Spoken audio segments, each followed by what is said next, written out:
अस्सलाम वालेकुम viewers, this is फुलरदी लेमन हेयर और आज हम डिस्कस करने वाले हैं psycho analytical theory of personality by Sigmund Freud. वो थ्योरी जो सिगमंड फ्रॉइड ने दी थी साइको एनालिटिक की। फर्स्ट ऑफ ऑल हम डेफिनेशन पे आते हैं कि पर्सनालिटी की डेफिनेशन क्या है। The characteristics patterns of thoughts feelings and behaviour that make a person unique.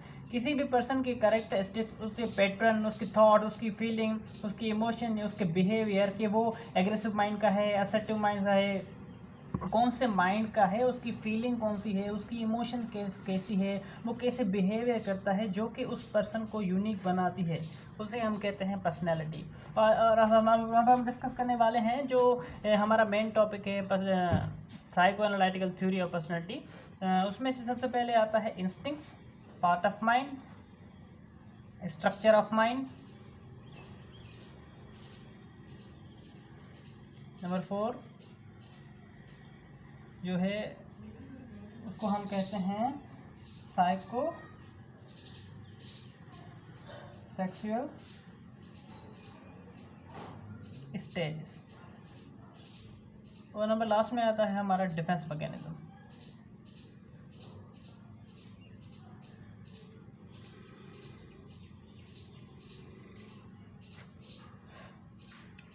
Defence mechanism. So आज हम इन चीज़ों पे डिस्कस करने वाले हैं जो कि हमारे आती है psycho analytical theory of Sigmund Freud की। तो फर्स्ट ऑफ ऑल इंस्टिंक्ट्स पे आते हैं।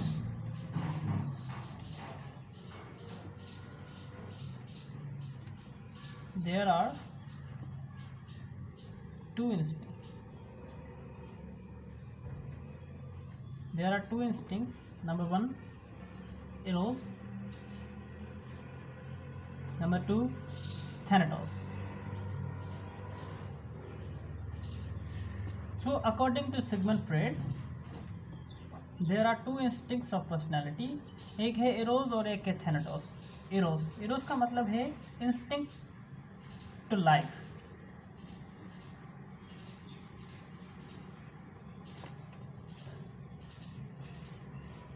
और थैनाटोस का मतलब है instinct to death. So eros, जो भी आदमी इरोस में आते हैं, इरोस इंस्टिंक्ट में आते हैं, वो होते हैं डिज़ायर टू लिव। वो मोटिवेट होते हैं अपने काम करने में, वो डिज़ायर होते हैं कोई चीज़ गेन करने में, वो जो है किसी भी चीज़ में परेशान नहीं होते, ज़िंदगी में परेशान नहीं होते, वो अपने काम करते रहते हैं, किसी भी किस्म में वो परेशान नहीं होते, क्योंकि उनका डिज़ायर होता है to get education.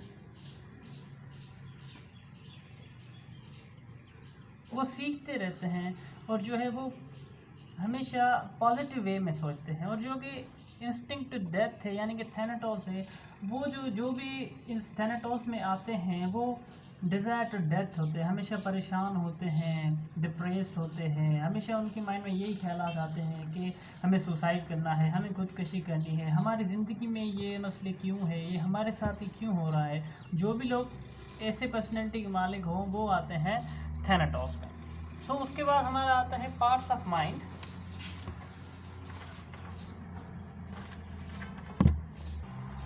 Parts of mind,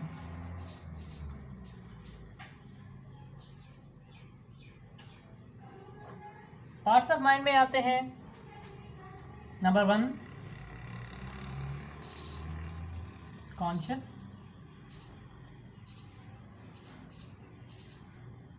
number 2 subconscious, number 3 unconscious. अब सबकॉन्शियस कॉन्शियस क्या है? ये हमारे माइंड का एक ऐसा हिस्सा है जो कि प्रेजेंट जो हम अभी काम कर रहे हैं उसके बारे में अवेयर हो। जो भी हम अभी काम कर रहे हैं हम इसके बारे में अवेयर हो, जैसे हम वीडियो बना रहे हैं, जैसे हम थ्योरी पढ़ रहे हैं, हम इसके बारे में अवेयर हैं, तो ये हमारा आता है कॉन्शियस में। और सबकॉन्शियस माइंड में वो होते हैं जो बातें हमें अभी याद नहीं हैं, पर अगर हम माइंड पे ज़ोर देंगे, उसको रिमेंबर करने की कोशिश करेंगे तो वो हमें याद आ जाएगी।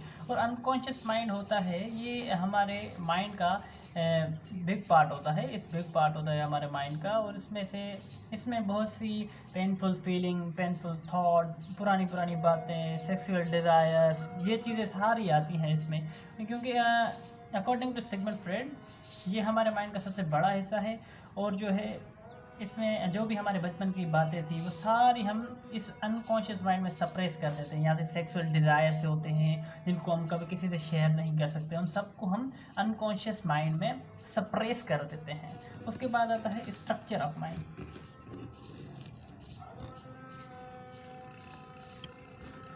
स्ट्रक्चर ऑफ माइंड, अब स्ट्रक्चर ऑफ माइंड में आता है इड, ईगो और सुपर ईगो।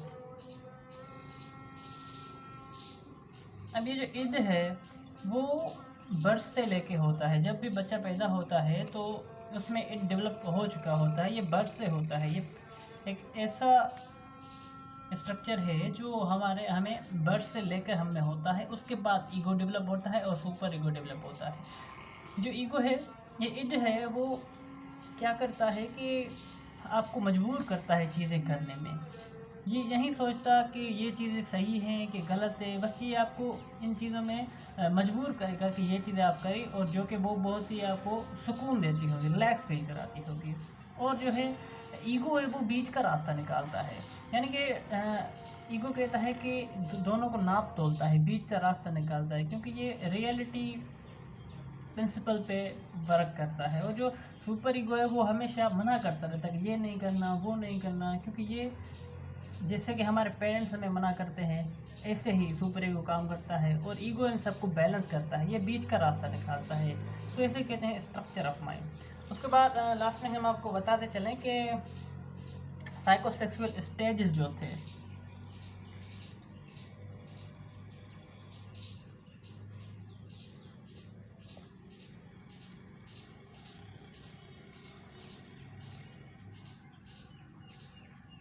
अकॉर्डिंग टू सरफ्रेड, जो साइकोसेक्सुअल स्टेजेस हैं उसमें नंबर 1 पहला स्टेज आता है ओरल स्टेज,